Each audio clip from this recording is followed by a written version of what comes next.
Hello, and welcome to this week's episode of Views of an Outsider, The Outsider's View from May 25th. If you want to keep up with everything that's going on in the world, but you don't want to drag down your entire life by listening to the news every day, then get the main stories right here once a week and spend the rest of your time actually living your best life. Last Saturday, a vehicle exploded in the parking lot outside of the American Reproductive Center, or ARC facility. The Los Angeles Times reported that there was extensive damage to the ARC clinic and in vitro fertilization lab, as well as blown-out windows in buildings that were blocks away. While several people were reportedly injured in the blast, ARC said no members of its team were harmed. ARC further shared that all eggs, embryos, and reproductive materials remained fully secure and undamaged inside their lab. Over the weekend, authorities identified the deceased suspect in this vile act that has been deemed domestic terrorism. His name was Guy Edwards Bartkus. He was just 25 years old from nearby 29 Palms. The attorney for the Central District of California, Bill Asili, posted the following to X on Sunday. Bartkus is believed to be the individual who is deceased at the scene. Investigators are working to positively identify the remains. An anti-pro-life manifesto, believed to be authored by the suspect, has been located and is being examined by the FBI. We are happy to report that no embryos at the IVF center were damaged by the explosion. This case is being treated as an intentional act of domestic terrorism. The investigation is ongoing. Akil Davis, the assistant director in charge of the FBI's Los Angeles field office, also mentioned that Bartkus had nihilistic ideations and that this was a targeted attack against the fertility clinic. He later noted, "We believe he was attempting to live stream it, and yes, that is also part of our investigation." This is just the latest cautionary tale, putting on full display how carefully everyone, especially young people, needs to be when it comes to the ideologies that they allow to take root inside their heads. The nihilistic antinatal narrative is one of the ugliest ideologies out there, and now we know that it is truly dangerous as well. So if you find yourself being sucked into some dark places and embracing some very dark worldviews, please seek help. There were other reports involving sickness this week. Last Sunday, President Joe Biden's office announced that he has been diagnosed with an aggressive form of prostate cancer. The statement read, "Last week, President Joe Biden was seen for a new finding of a prostate nodule after experiencing increasing urinary symptoms.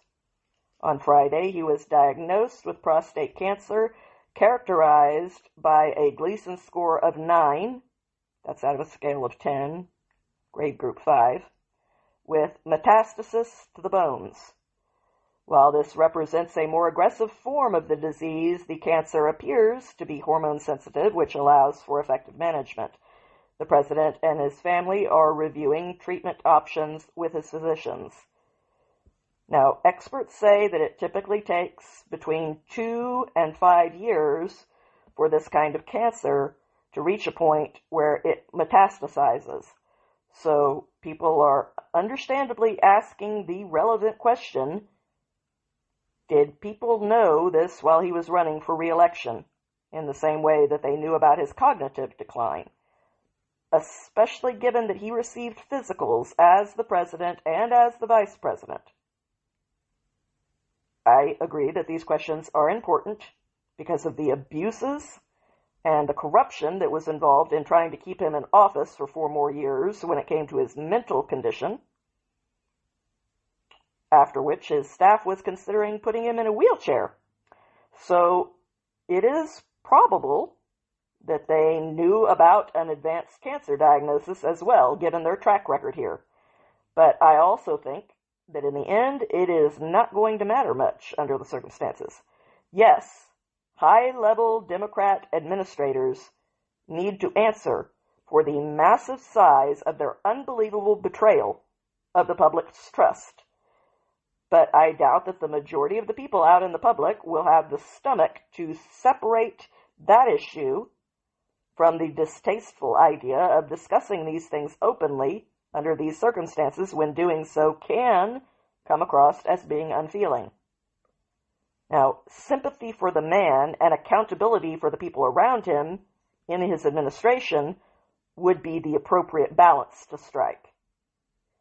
They broke our trust when it came to actively covering up Biden's senility and gaslighting the entire nation, so they don't get to demand the benefit of the doubt from us about this. When the evidence says that this is a slow-moving cancer that is now in an advanced stage, we get to ask, when did they know? And did they deliberately not do thorough physicals while he was the president and the vice president because they suspected that even more was going on than the cognitive issues that we all knew about?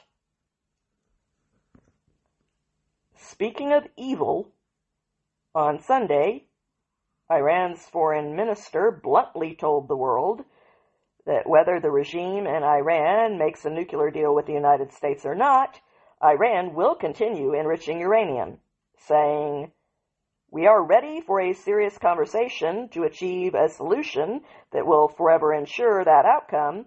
Enrichment in Iran, however, will continue with or without a deal."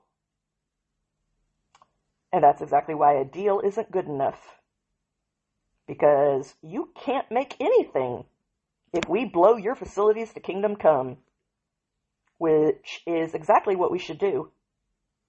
If there was any doubt about that before, which there wasn't for anyone who was paying attention, you've made it crystal clear that the only way to ensure the safety of the rest of the world from allowing the most aggressive, extremist state on the planet to have a nuclear bomb like a child with a gun is to go bombs away on your ass. I would remind everyone that in January of 2024, the Arms Control Association noted that Iran had accelerated its production of enriched uranium to near weapons-grade levels, pointing out that the International Atomic Energy Agency had estimated that Iran was producing approximately 9 kilograms of uranium that was enriched to 60% uranium-235 per month. The Arms Control Association reported that, quote, accelerating the production of uranium enriched to 60% U-235 is concerning because the material can be quickly enriched to weapons-grade levels or 90%. The Secretary of State, Marco Rubio, said, once you're at 60, you're 90% of the way there. You are, in essence, a threshold nuclear weapons state, which is what Iran basically has become. And that is simply unacceptable.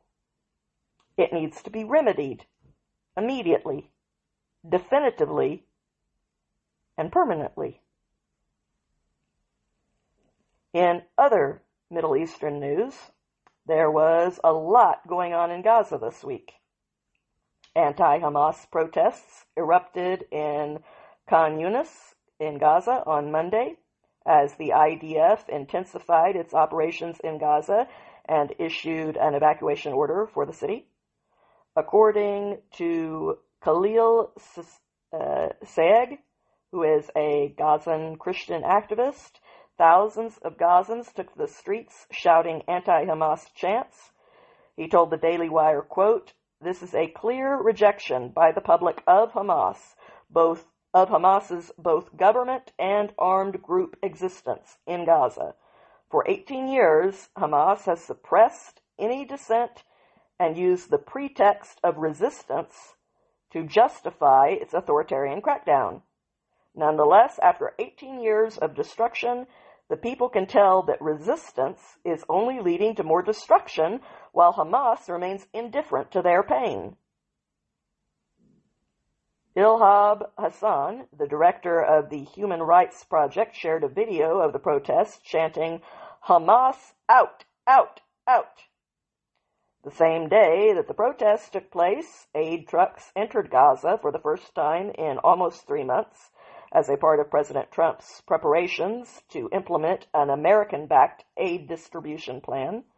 Before this, the last wave of aid trucks that had entered Gaza was on March 2nd, before Israel ceased all of its deliveries in order to prevent Hamas from taking the aid and prolonging the war, as they have been doing. Israeli Prime Minister Benjamin Netanyahu ordered the resumption of aid deliveries after the Trump administration announced a plan to have American contractors pass out aid in secure zones in a plan meant to prevent Hamas from stealing the aid from the civilians, as they have been doing consistently since starting the war that is also killing those same civilians. According to the IDF, hundreds of Hamas targets have been struck since Friday, including anti-tank missile launch posts, weapons, storage facilities, booby trap structures, tunnels, and more, as a part of Operation Gideon's Chariots. The offensive so far has included an increase in ground force, airstrikes, and evacuation orders for Gazan civilians in an effort to finish off Hamas. The Prime Minister's office said Israel will act to deny Hamas's ability to take control of the distribution of humanitarian assistance in order to ensure that the assistance does not reach the Hamas terrorists. Jewish News Syndicate reported that the American-backed group, the Gaza Humanitarian Foundation, is expected to begin distributing humanitarian aid in Gaza by the end of the month, but has requested that international aid groups be allowed to resume deliveries immediately. The U.S. Ambassador to Israel, Mike Huckabee, announced that President Trump wants food distributed in Gaza safely and efficiently. Under his plan, Israel will be involved in providing military security for the transfer of aid, but will not be tasked with bringing food into Gaza or distributing it, according to Ambassador Huckabee. In better news, Venezuela released a U.S. Air Force veteran, Joseph St. Clair, on Tuesday in a bid to ease tensions with the United States. 9 other Americans remain in Venezuelan custody. St. Clair and 8 of the remaining prisoners were declared wrongfully detained by the U.S. State Department on March 3rd. The Wall Street Journal reported that the 9th person is also expected to be designated as wrongfully detained very soon. I congratulate Mr. St. Clair on his return to the United States and thank him from the bottom of my heart for his service to our country. In a bit of a bombshell story from Morning Wire, which I'm going to read for you, they got an early look at a report from the Senate Permanent Subcommittee on Investigations, which claims that Biden-era federal health agencies were aware of several adverse health reactions associated with the COVID vaccines, but they downplayed the health concerns and delayed alerting the public about the risks for months. Specifically, they allegedly knew about risks like myocarditis, inflammation of the heart muscle, and pericarditis, which is inflammation of the thin sac surrounding the heart. The report includes more than 2,000 pages of documents allegedly showing evidence of this apparent cover-up. Senator Ron Johnson, the chairman of the investigation subcommittee, will hold a full hearing on Wednesday at 2 p.m. Meanwhile, the Food and Drug Administration has revised its guidelines on COVID vaccinations. The FDA says that it will continue to approve COVID vaccines for seniors and for people at high risk, but the agency is now requiring vaccine makers to conduct new clinical trials before approving these vaccines for the wider public, which is what they would have to have done if they had not been given the emergency protocols. These companies will have to conduct randomized, placebo-controlled trials before the FDA will approve their shots for healthy Americans between the ages of 6 months and 64 years old.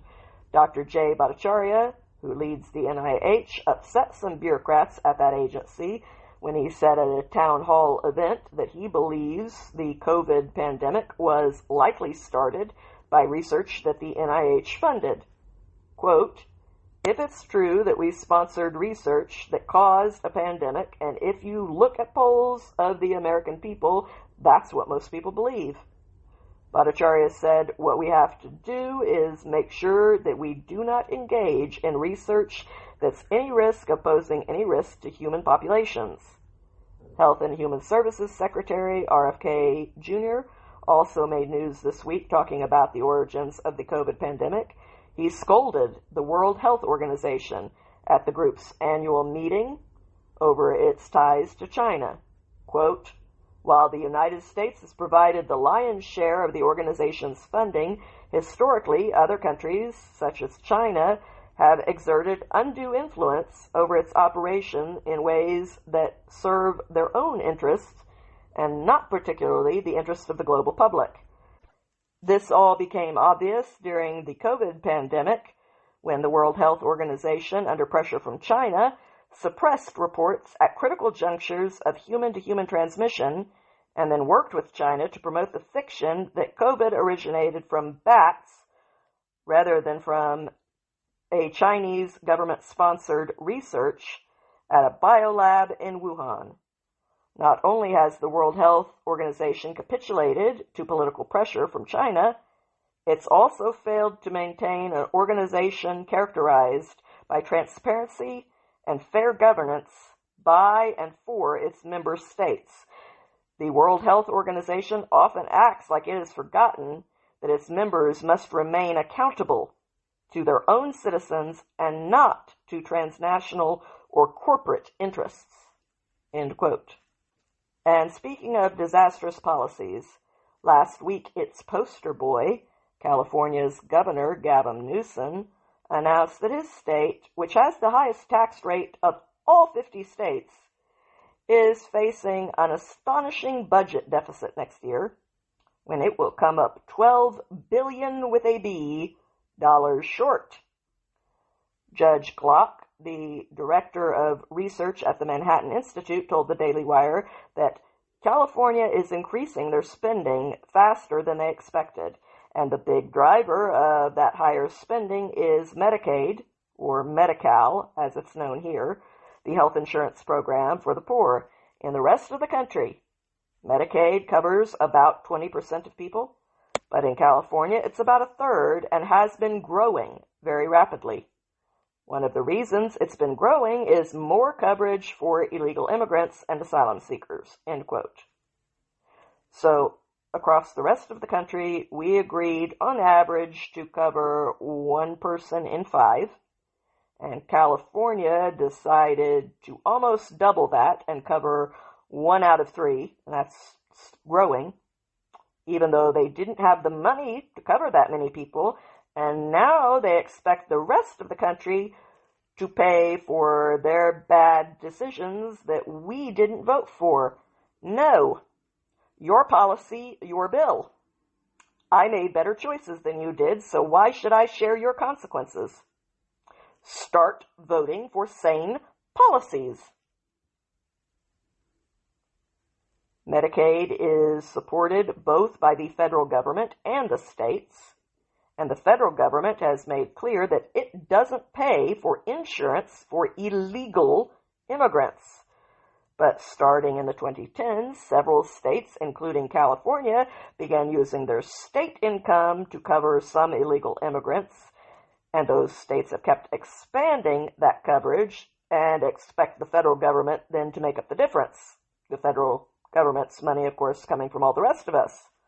Just last year, California became the first state to offer Medicaid coverage to all illegal immigrants of every age. Glock went on to tell the Daily Wire, quote, "Just a few months ago, Newsom announced that the state needed to borrow an extra $2.7 billion because more immigrants were enrolling in the new program than expected. The previous estimate was that the program for illegal immigrants would cost about $10 billion each year, and now that estimate's gone up again. One could say this entire budget problem could be solved just by stopping this one medical program for illegal immigrants. Yeah, that's California's problem. Either stop the things you can't afford, or I guess fork over more of your paychecks to your own government. The rest of us are making sane choices. On Wednesday, the Department of Justice's Civil Rights Division said that the lawsuits against the Louisville, Kentucky, and Minneapolis, Minnesota police departments are going to be dismissed.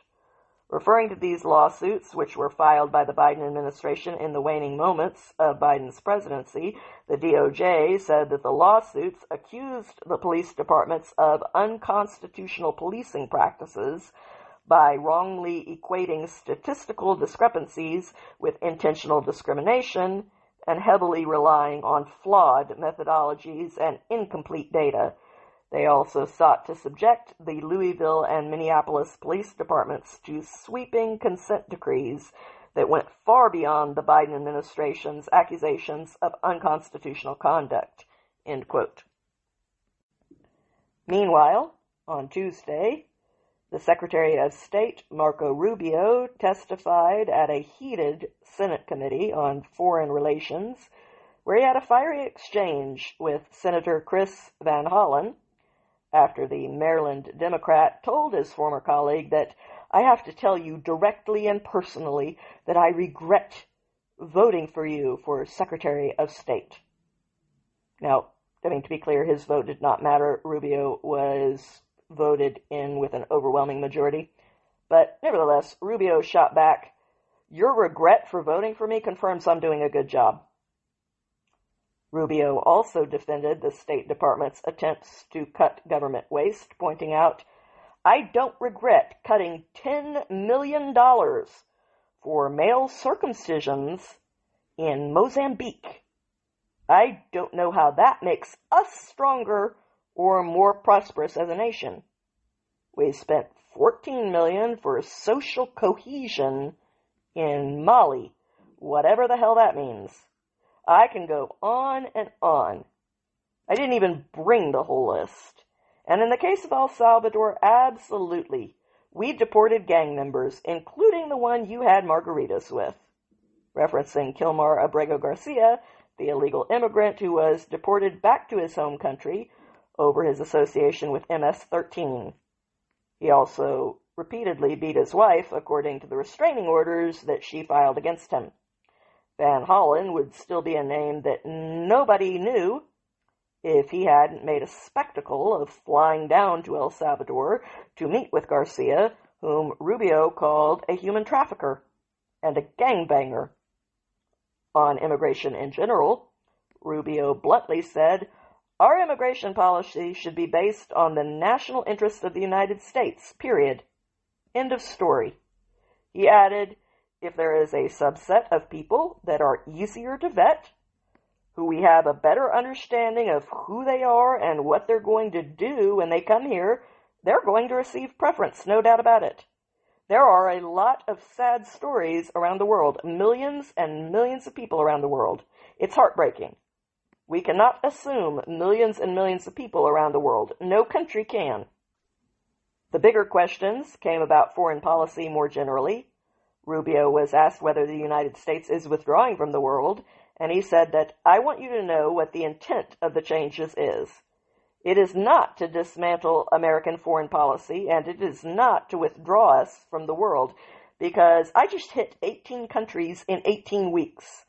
That doesn't sound like much of a withdrawal. And I see some of these foreign ministers, including individuals from Ukraine, more than I've seen my own children. And I talk to them at least 3 times a week. We are engaged in the world, but we're going to be engaged in a world that makes sense and that's smart. And that isn't about saving money. It's about ensuring that we are delivering to our people what they deserve, a foreign policy that makes America stronger, safer, and more prosperous. Rubio also didn't shy away from the subject of foreign terror supporters who have had their student visas revoked so that they could be deported. He correctly said that a visa is not a right, it is a privilege. People apply for student visas to come into the United States and study.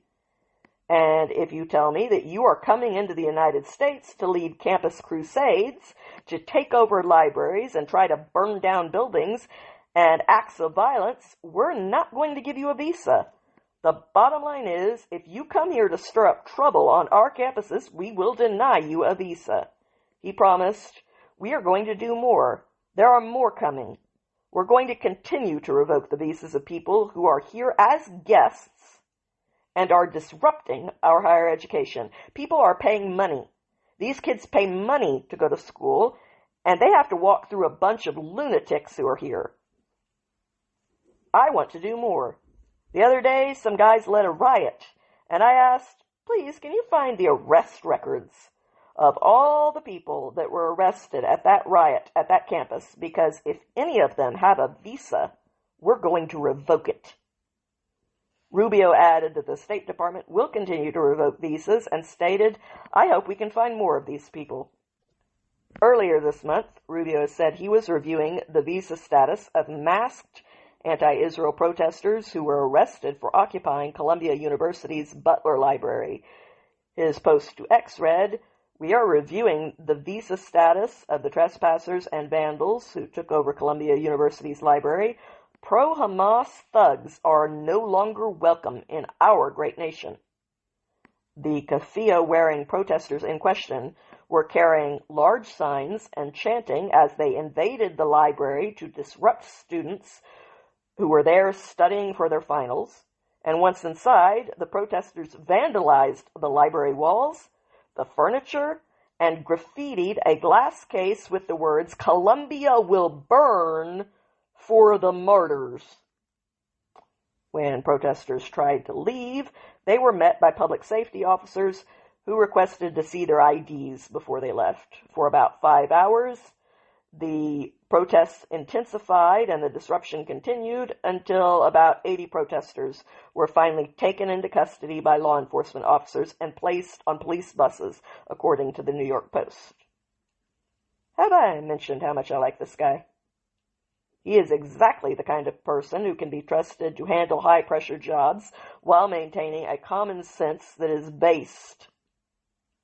I'm just going to say it. He is a great choice for the next man to take the helm. But returning to the subject of things that you are not allowed to do according to our laws, the Supreme Court ruled on Tuesday in favor of a Maine Republican state representative, Laurel Libby, who was banned from voting or speaking on the House floor after Democrats voted to censure her over comments that she made on social media after a transgender-identifying high school male athlete was allowed to compete against the girls, taking first place in the girls' pole vault at Maine's Class B state championship. On Tuesday, the Supreme Court rightly blocked the state from stripping Libby of her voting rights while the case is litigated. In response to the ruling in her favor, Libby posted this to social media. The U.S. Supreme Court just restored the voice of 9,000 Mainers. After 2+ months of being silenced for speaking up for Maine girls, I can once again vote on behalf of the people of House District 90. This is a win for free speech and for the Constitution. Now, Maine voters chose her to represent them. And you can't override the will of the people and nullify their right to be represented in Senate votes because you personally happen to disagree with their representative's opinion. That isn't how democracy works. But keep up the tyranny and the overreach. It's working out great for your party. What's their approval ratings again? Oh yeah, record lows. You know, maybe those two things are connected in some way. Speaking of more bad policies, a 24-year-old Venezuelan man who has been claiming that he was a victim of human trafficking while posing as a 16-year-old teenage boy in order to attend a high school in Ohio for the last year and a half, was exposed this week. Anthony Emmanuel Labrador Sierra has been attending Perrysburg High School near Toledo from January 2024 until last week, when it was discovered then that he had lied about his age, according to the city's police department. The Perrysburg School District said that Sierra used forged documents to obtain legal guardians, a Social Security number, an Ohio driver's license, and temporary protected status from deportation. Sierra's legal status is currently unknown, but the Department of Homeland Security told the Daily Wire that it is looking into the matter. Sierra obtained a guardian family who was contacted last week by a woman who said she had a child with Sierra and that he was lying about his identity. The guardian family then contacted the school, which reached out to the police department on Monday. The police department verified the documentation provided by the woman proving that Sierra was lying about his identity. Sierra was arrested on Monday and charged with felony forgery charges. Any crime committed by Sierra at the school or involving students at the school would be handled by Perrysburg police. Ohio state lawmaker Josh Williams, who represents the district where the school that Sierra attended is located, said that he was deeply troubled by the news and stated that the people need answers from the school system, further stating, "I seriously doubt the school system's ability to keep our students safe when it can't even affirm the immigration status or age of this man. I will be following up very soon with more detailed questions for the school district." When local districts fail this most basic responsibility, you can believe the legislature will get involved. The Trump administration took action to keep Sierra behind bars after he was arrested by having ICE place an immigration detainer on him. The Department of Homeland Security Assistant Secretary Tricia McLaurin told the Daily Wire that ICE lodged a detainer to ensure that this criminal illegal alien is removed from this community and no longer able to prey on the students of Perrysburg High School. It is disturbing that a grown man would impersonate a teenager and surround himself with underage girls and boys and fool them into doing God knows what. Rampant fraud has been found in many of the immigration programs that were implemented under President Joe Biden, including his parole program that released thousands of immigrants into the country. A report from the Department of Homeland Security found that only a few thousand people made up the applicants who had applied to sponsor over 100,000 different immigrants. And that wasn't the only story this week about the ongoing death of the woke era. After walking back their own woke policies, Target is still being squeezed by the backlash from both sides of the aisle. The retail giant revealed on Tuesday that customer boycotts had damaged its sales in its first quarter, following the company's January decision to scale back several unpopular DEI initiatives. Sales fell 2.8% from last year, with Target now expecting a low single-digit decline in annual sales for 2025, a significant downgrade from its March projection of a 1% increase. According to the company's earnings report, comparable sales decreased 3.8% in the first quarter.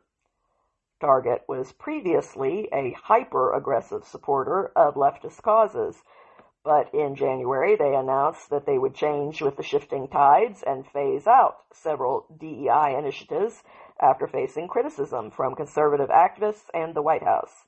Despite the reversal, the company continues to receive backlash from both the right and the left, with many conservatives arguing that the retailer's retreat from DEI policies has come far too late, they have moved on to other retailers.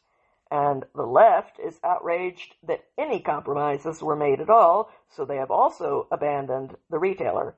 In February, Target was also hit with a class action lawsuit from its shareholders who accused the retailer of misleading them about the risks that were posed by its DEI initiative, which the plaintiffs allege contributed to Target's stocks plummeting more than 37% just over the course of last year. Just another example of go woke, go broke. In a truly horrific story, at around 9:10 on Wednesday evening, 2 staff workers at the Israeli embassy in Washington, D.C. were shot and killed outside the Capitol Jewish Museum by a man shouting, "Free Palestine," according to the police. The attack occurred outside the Young Diplomats Reception for Young Jewish Professionals hosted by the American Jewish Committee. According to an embassy spokesman, 2 staffers, 30-year-old Yaron Lichinsky and 26-year-old Sarah Milgram, were shot at close range. D.C. Police Chief Pamela Smith said that both victims died on the scene after being shot by 30-year-old Elias Rodriguez of Chicago, who is now in custody. President Trump posted the following: "These horrible D.C. killings, based obviously on anti-Semitism, must end now. Hatred and radicalism have no place in the USA. Condolences to the family of the victims. So sad that such things as this can happen. God bless you all." The Attorney General, Pam Bondi, confirmed that the suspect, Rodriguez, will be prosecuted to the fullest extent of the law, adding, "We'll be doing everything in our power to keep all citizens safe, especially tonight, our Jewish community." According to the Israeli ambassador to the United States, Yachel later, Lichinsky and Milgram were about to get engaged. He said, "The couple that was gunned down tonight in the name of Free Palestine is a couple that was about to be engaged. The young man purchased a ring this week with the intention of proposing to his girlfriend next week in Jerusalem. They were a beautiful couple who came to enjoy an evening in Washington's Cultural Center." Yeah, and they died for a cause that is A, immoral, and B, that killing them made absolutely no difference in, because they were a couple of young people who don't decide the policies of what other nations do. And people would understand that if they weren't poisoned by their own racial bigotry. The Secretary of Homeland Security, Kristi Noem, promised, "We will bring this depraved perpetrator to justice." I hope so.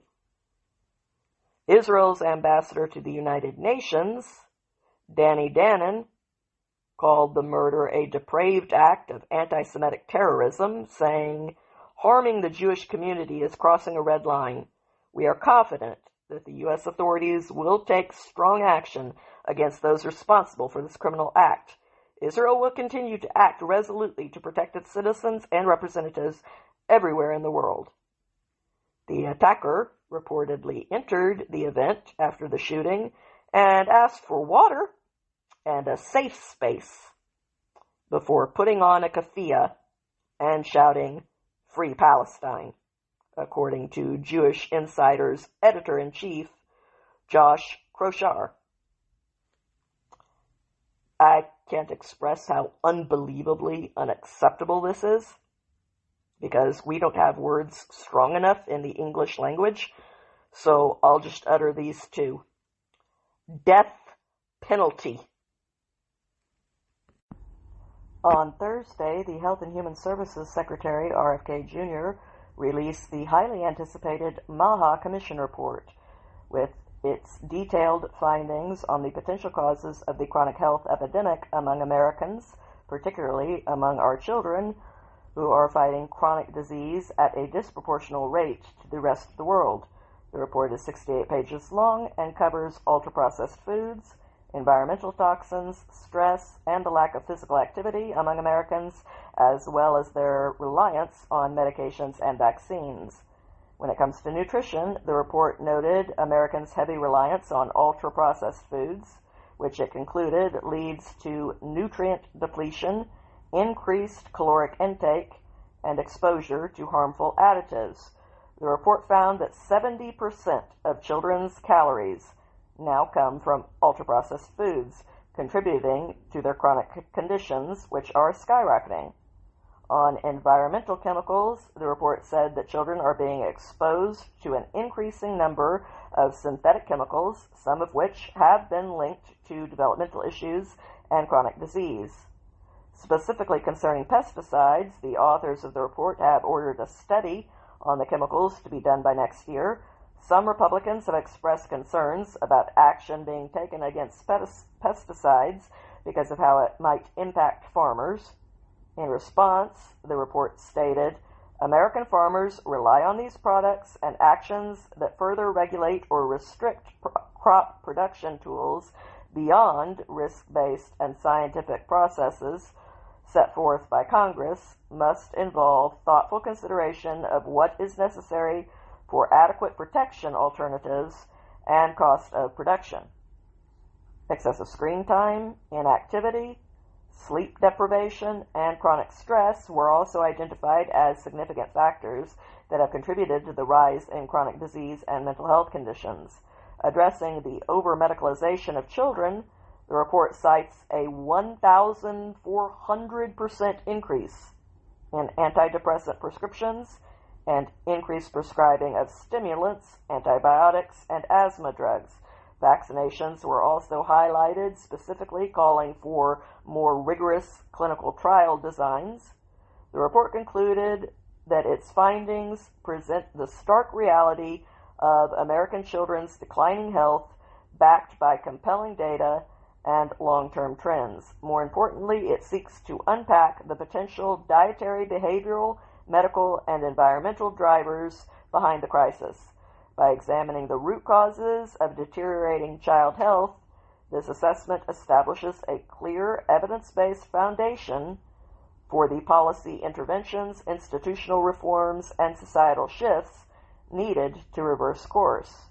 In the next 3 months, Kennedy is tasked with creating a strategy based on these findings to tackle the chronic disease crisis. It was announced this week that the teen who has been charged in the murder of 17-year-old Austin Metcalf will be tried in Texas as an adult. According to Capital B, since Texas is in a concurrent jurisdiction state, Carmelo Anthony will be tried as an adult under laws that allow prosecutors to charge minors who have typically reached the age of 16 or 17 years old as adults if they commit certain crimes.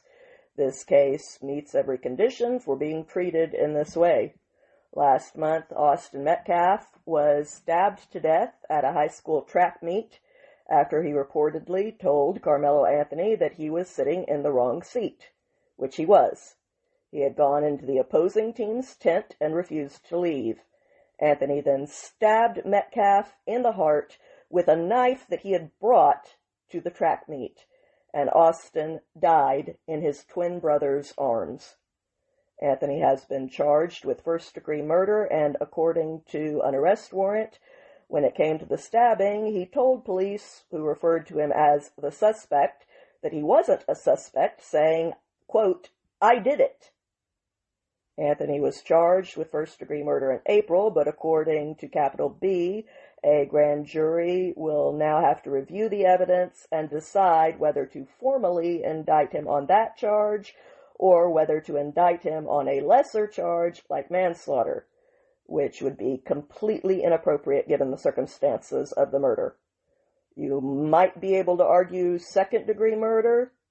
I would disagree with you, but you could make that case. But there is absolutely no case for manslaughter here. This was not an accident. If Anthony is convicted of first-degree murder, he could face a maximum of life in prison with a chance at parole after 40 years served. He will not face the death penalty. That would not be allowed under the laws, as the Collin County District Attorney Greg Willis explained to the New York Post, saying, "The Supreme Court has said not only can you not seek the death penalty against someone who committed a crime when they are 17 years old, you can't even get them life without parole. That would not be something we could do even if we wanted to." There is a movement online right now to grant the victim, Austin Metcalf, an honorary diploma. His father, Jet Metcalf, who publicly forgave his son's killer within hours of his loss and who has been treated with vicious disrespect and disdain in return for his kindness, said that would be great because his name will be called right before his brother's name. But the fact of the matter is, it's not going to bring my son back. I mean, it's a nice gesture, but in the long run, my son doesn't get a diploma. So there's part of me that says maybe Mr. Anthony shouldn't get one either, which is true, as killing another student on school grounds at a school function is definitely grounds that are deserving of expulsion, and you don't get a diploma if you've been expelled. And speaking of appalling situations that people need to find the moral center to quit excusing, a new bombshell report revealed that the British government has been knowingly sending millions of pounds to the terrorist group Hamas. NGO Monitor obtained a British Consulate General in Jerusalem document that was dated November 2022 with a plan for UK humanitarian support in the occupied Palestinian territories. The document notes distribution of multi-purpose cash assistance in Gaza, stating, quote, "The cash assistance component will be implemented in coordination with the Ministry of Social Development. The MOSD in Gaza is affiliated with the de facto authorities, and thus UK aid can be linked directly or indirectly with supporting the de facto authority, meaning Hamas, in Gaza, which is part of a prescribed group," end quote. NGO Monitor went on to report, since taking control of Gaza in 2007, Hamas has employed a number of methods to divert international aid by exploiting monies and materials intended for humanitarian purposes. The terrorist organizations expanded its military infrastructure, paid salaries, and cemented its rule.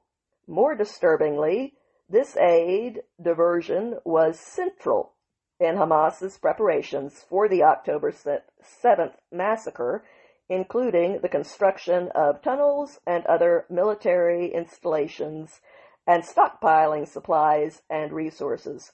Hamas has exercised effective control over the MOSD in Gaza for several years. In April 2019, Hamas appointed a Politburo member, Ghazi Hamed, to lead the ministry. As of July 2024, Hamas leader and Politburo member Ghazi Hamid heads the Gaza branch of the MOSD. In November 2024, the U.S. Treasury Department designated Hamad, labeling him a, quote, "senior Hamas official." In an October 24, 2023 interview on Lebanese television, Hamad hailed the October 7th massacre.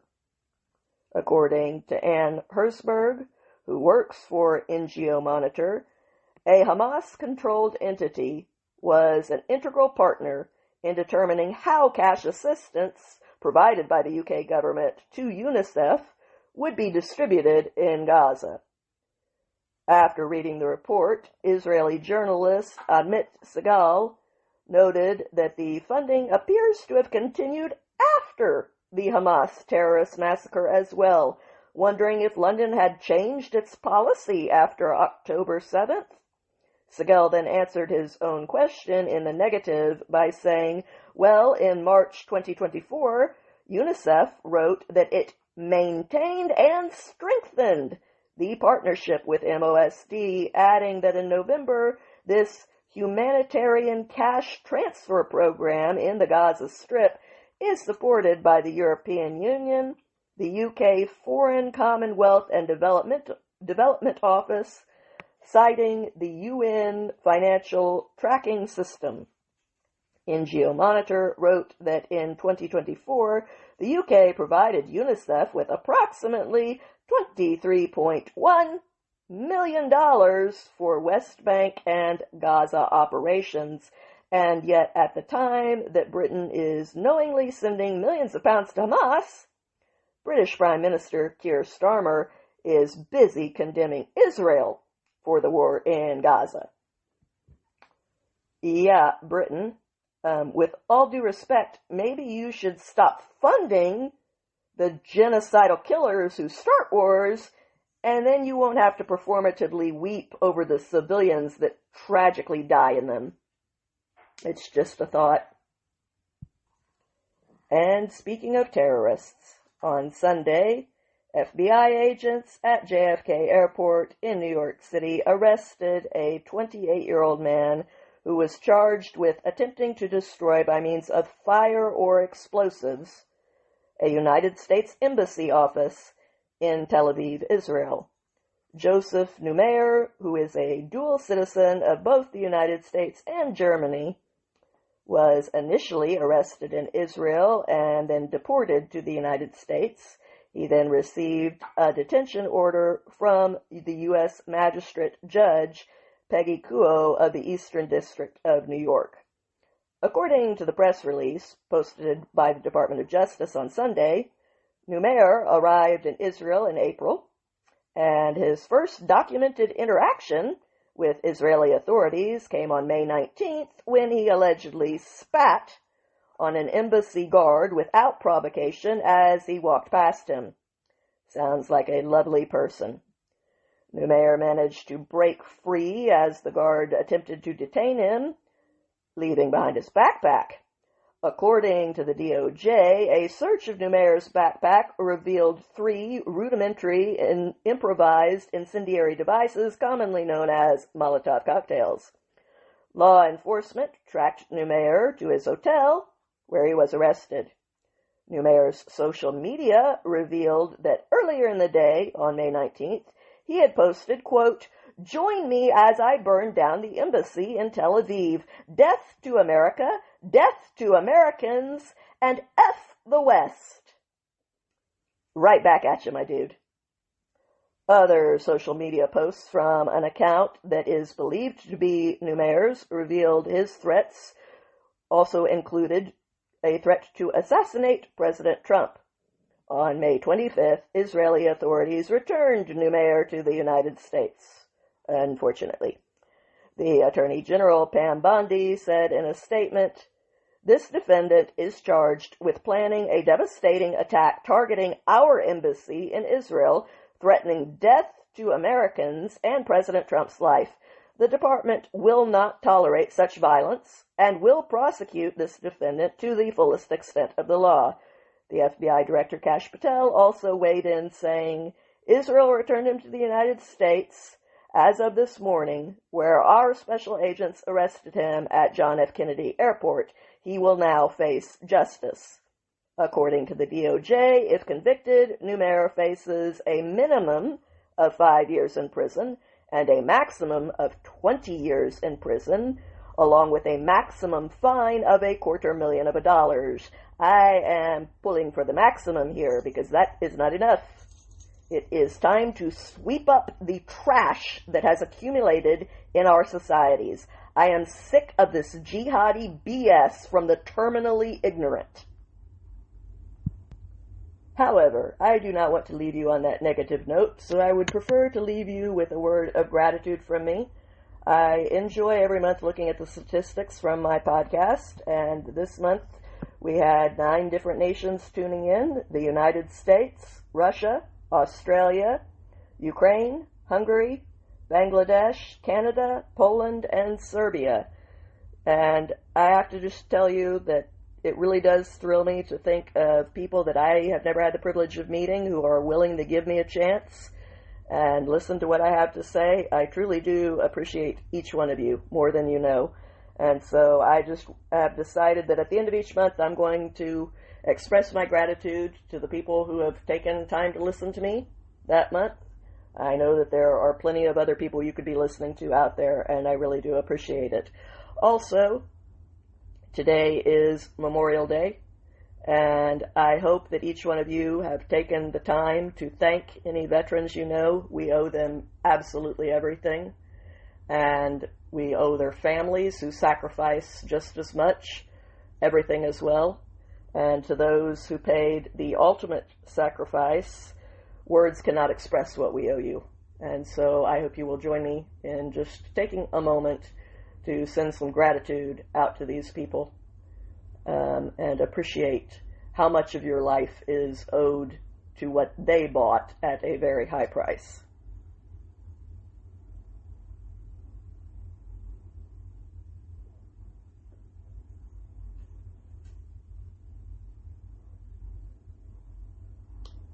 Thank you for listening to today's episode. I hope you enjoyed it. If you did, please help build this podcast into a success by clicking like and follow, because that's what does the trick. And I hope you come back again next week. Until then, have a good week, my friends.